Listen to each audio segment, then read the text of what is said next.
This video is a little dark. I'm in my dark mode, everybody.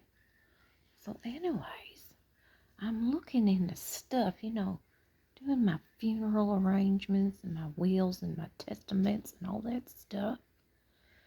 And I said to myself, I will donate my tissue and my eyeballs and my whatever they want to do. They can just take it all. Take it all. I don't need it where I'm going. So anyways, my lawyer said, well, what about your brain? You want to donate your brain too? And I said, well, I never even thought of that. Wouldn't that be real nice if when I pass and go to the pearly gates of heaven, someone gets my brain? I could live on. They could pick up my habits. They could have my comedic sense of responsibility. They could have my personality traits, my likes and dislikes.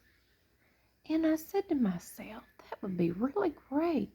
I said, do you know who's on the list for a brain transplant who may possibly get my brain? As I would like to meet them. And he said, what are you talking about, lady? I'm talking about donating your brain. And I said, yes, I'd like to know who are the potential candidates are to get my brain. And he said, could you leave my office for a minute, ma'am? And I said, sure, why? He says, I got to make a couple phone calls.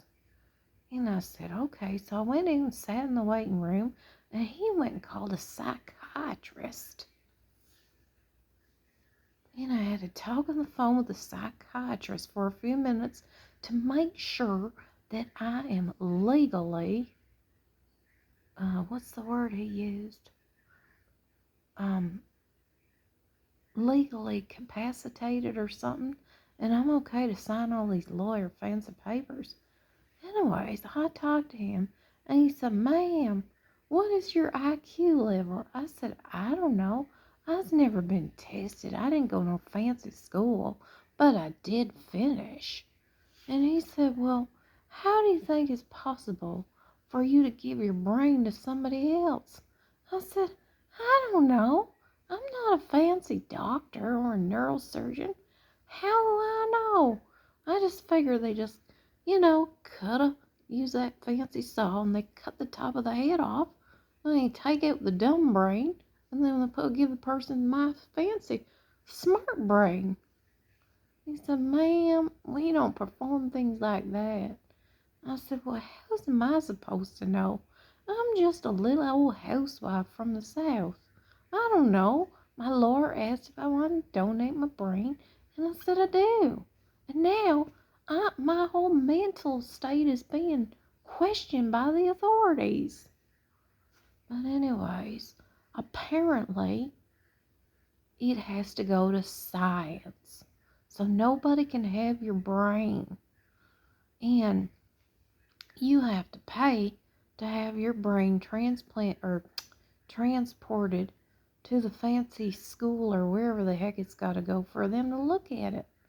I said, geez, I don't know if I want people looking at my innards and my brain and studying all the things that I've done and said and how they've had an effect on my brain patterns. I don't know if I want to get into all that. You think they can find out my secrets by looking at my brain under the microscope? So I said, let's just keep this simple. And I said, Bert, just put me down for donating my tissue, donating my kidneys, donating my liver, my eyeballs, and my heart. And then I thought for a minute, I don't know if my heart will be real good to be donating. It's been broken so many times. But he said, what do you mean it's been broken? Have you ever had a heart attack? I said, no, but it's been broken many times by many men. He said, oh, they don't have to worry about any of that. They just want to make sure it's able to beat and it's in good working order.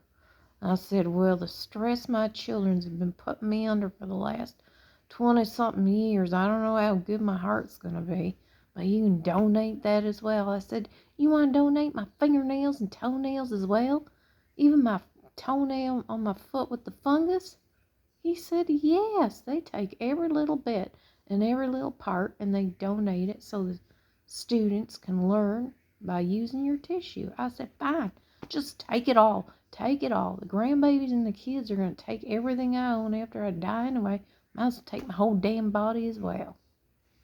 So anyways, that's out of the way. But it was a real dark and twisted appointment, I'll tell you that.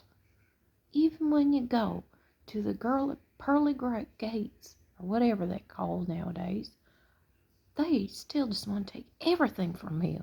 When I say everything, even your coochie lips.